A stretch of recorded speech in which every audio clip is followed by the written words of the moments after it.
Hi guys, I'm Jeremy Lawyer here with Bass Resource. I want to talk to you about fishing a jig in the fall. You know, the fall to me is when you start seeing some of the leaves come off the tree. You know, in the Midwest that may be October, early September, but October, especially into November. You know, so depending on what part of the country you're in, you know, it's going to be where that water temperature starts to dip down. You're putting your boat in and you're seeing the fog and the steam come off the water because you can tell temperatures are changing. It's going down. And you know, all summer long we've thrown a jig out on the bottom and done things like that trying to mimic perch and crawdad. Well, in the fall to me is whenever you can pick up a swim jig, a shad imitator, and really cover a lot of water and fish it no wrong way. You know, the fish are really gonna be kind of nomad. Some of them are wanting to come up shallow, some of them are wanting to kind of stay out deep. Some of them will come up at night and be on the bank for a few hours, and then at other times they just absolutely get chasing shad, schooling action, and a swim jig is something that you can definitely attack all these type situations, you know, to your benefit. Now, I prefer white, I prefer something in a 1/2 ounce, and I prefer something with a trailer that's going to be a shad imitator.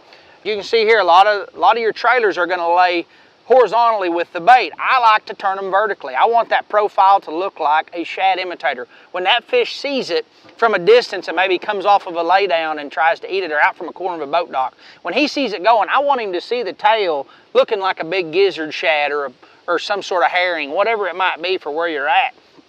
But that's just a really great way to, I think, convince that fish that it's real, get him to commit that last few feet and not come out there and nip at the bait. But you know, I'm going to throw this on a 7/6 Denali lithium rod. This is a swim bait model, but it's really nice. It's kind of a 70-30 rod as far as fast and stiffness.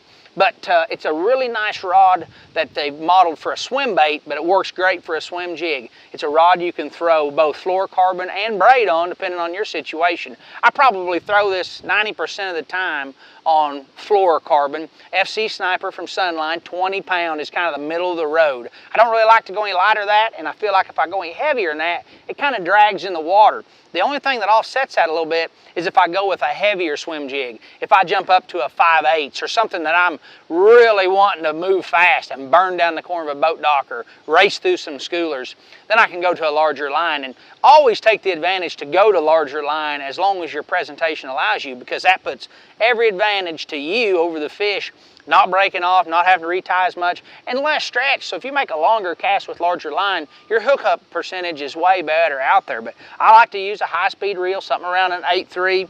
And then this setup right here, I feel like that if I go by a boat dock and want to flip it under a float, I can. If I want to make a long cast of schoolers, it's still a great rod. So I mean, I don't have it to really mix it up and have many rods on the deck. But what I'm going to do is I'm going to take and I'm going to wind this just around lay downs, down rocky banks, places where maybe the shad are congregating in the fall in the backs of creeks, that last deep water. And then maybe when I do get a bite or two, I might slow down and flip something actually up there that works on the bottom. But this swim jig allows you to cover a lot of water and actually not waste time finding those fish. And then once you do find them, you might use a different technique. But it's also something that you can sit there and throw at schoolers that won't quite commit up on a topwater bait, say a spook or something that's on top water. Some of those bigger fish always lay just underneath the school and let those little ones kind of do the work, hash some shad up and stuff, kind of let some injured shad flitter down through. And I think a swim jig, when you can throw it past the school and come underneath the actual schooling action, that's where you stand to catch a bigger fish, maybe a tournament grade fish.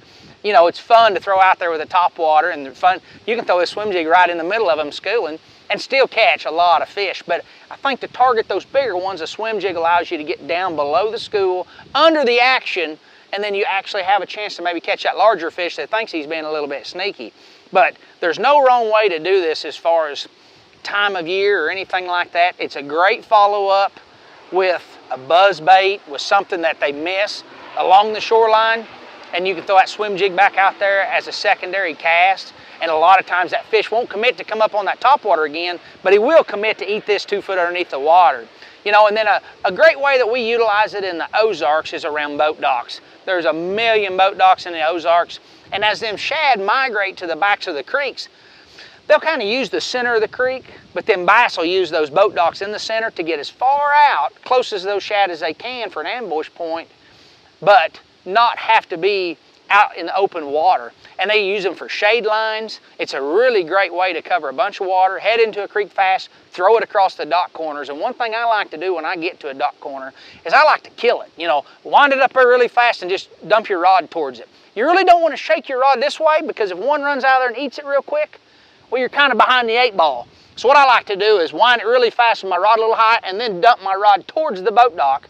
And that way, if he does eat it, I'm ready for the hook set. It's a really great way to absolutely cover a creek quick, cover unfamiliar water, and just catch a lot of fish. It'll catch both little ones, big ones, all 3 species. But a swim jig is just something that's utilized all over the country, something we like to use in the Ozarks, especially in the fall when it's keying on shad more than a crawdad bass or anything like that. So give some of that a try. Hopefully that'll help you out.